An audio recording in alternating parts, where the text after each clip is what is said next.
Our creation story begins here. It does not begin in some other place and we then migrate here. Our creation story begins in North America, Turtle Island. That's where we start from. So, so how long have we been here? I mean, the answer to that question I can't really tell you, but I just think a very, very long time. And yes, the arrival of Euro-Americans and Europeans here is a very recent time period.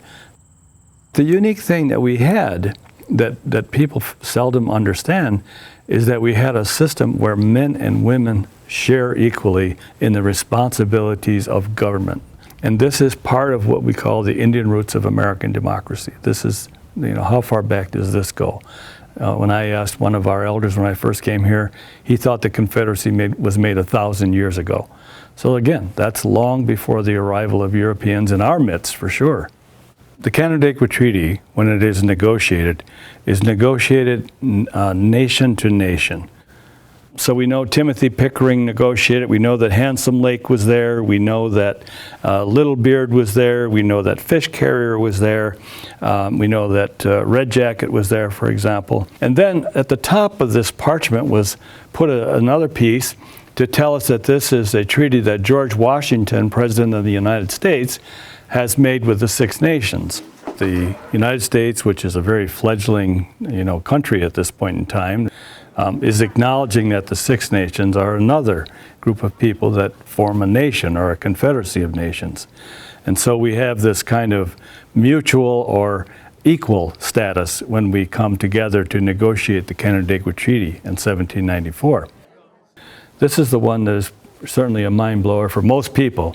That is to say that from the Genesee River to what we would call Erie, Pennsylvania, all of this land was guaranteed to the Seneca Nation by the Canandaigua Treaty of 1794. The pressure for settlers to come west is enormous. So you have all these land speculators rushing in to take the opportunity to find a way to buy our lands. That's my great-grandpa right there. Okay. You see my cousins are in here too.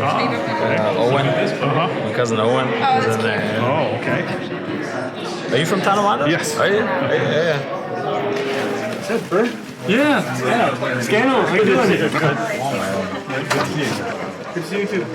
After the time period when we were living in these spaces that we now call reservations, the pressures on us for putting a railroad through, or the pressure on us for creating a roadway through, or bringing an electrical line through, or whatever it was, those things never abated. They were always there. In the 1960s, Army Corps of Engineers had a plan to build a dam on the border of Pennsylvania and New York State, which would effectively dam up the Allegheny River and to flood 10,000 acres of our land.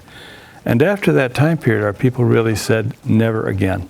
We're never again going to allow a taking of our land in direct violation of the treaties that we have with the United States and, which guarantee us free use and enjoyment of our lands.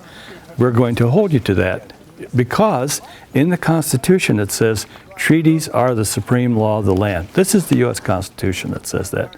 This isn't us saying that. So, we say if you are a people of your word, then live up to your word.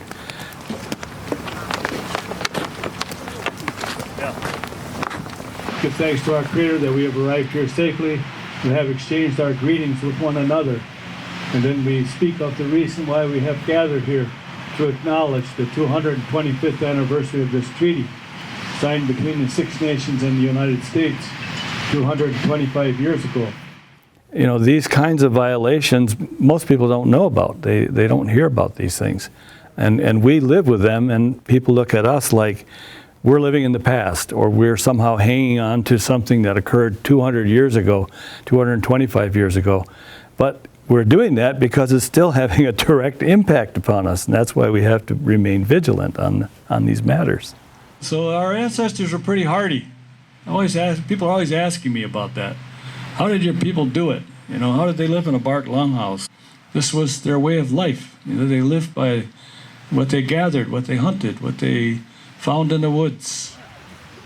I know our own people would be appalled to think, that we're down now to what small spaces we have of land left after all these years since 1794, and probably discouraged and yet amazed that our people are hanging on and continuing to practice our way of life and are continuing to maintain our sovereignty and continuing to have a system of government that looks after our people. On the one hand, they would probably be pleased that that's in place, at the same time that they would be sort of just appalled at what the conditions are today in terms of the territory we have left. And those first words in there in that treaty is to create friendship, and to grow, basically to grow together, and understand one another. It's great in a way to see that was being talked about then, 225 years ago. The sad part is to see that we still haven't gotten there yet. It's our job now to find that answer so that the 7 generations coming can carry it on and establish something a lot stronger than what we are today.